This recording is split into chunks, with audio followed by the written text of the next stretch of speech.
Magandang hapon po mga kapatid. Pagbati po ng pag-ibig at kapayapaan po mga kapatid. Mga kapatid, huwag po tayong padaya sa dyablo. Bakit ko po nasabi mga kapatid?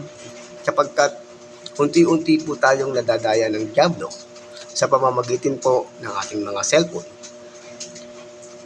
Unti-unti niya po kinukuha ang ating kalusugan, buhay, at higit sa lahat, yung ating komunikasyon sa Panginoong Diyos. Nawawala po ito mga kapatid. Sa sobrang gamit natin sa cellphone, nakakalimutan po nating kumain. Kaya nasisira at nagkakaroon po tayo ng sakit at nagkasisira po ang ating kalusugan. Pangalawa po, yung buhay natin, sa sobrang paggamit ng cellphone, nakakalimutan po natin ang ating trabaho, ang ating mga anak, ang ating buhay, mga kapatid. At higit sa lahat, lumalayo po tayo sa kalooban ng Panginoong Diyos.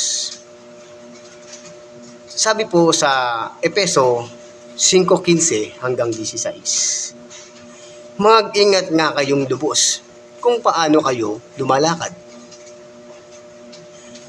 Huwag gaya ng mga mangmang, kundi gaya ng mga marurunong,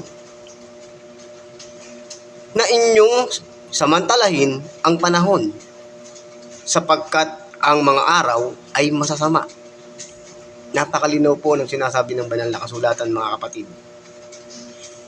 Pakinggan lang po natin ang Panginoon Diyos at lumapit po tayo, manalangin po tayo palagi sa Kanya, at tayo ay igagayad po niya sa mabuting daan.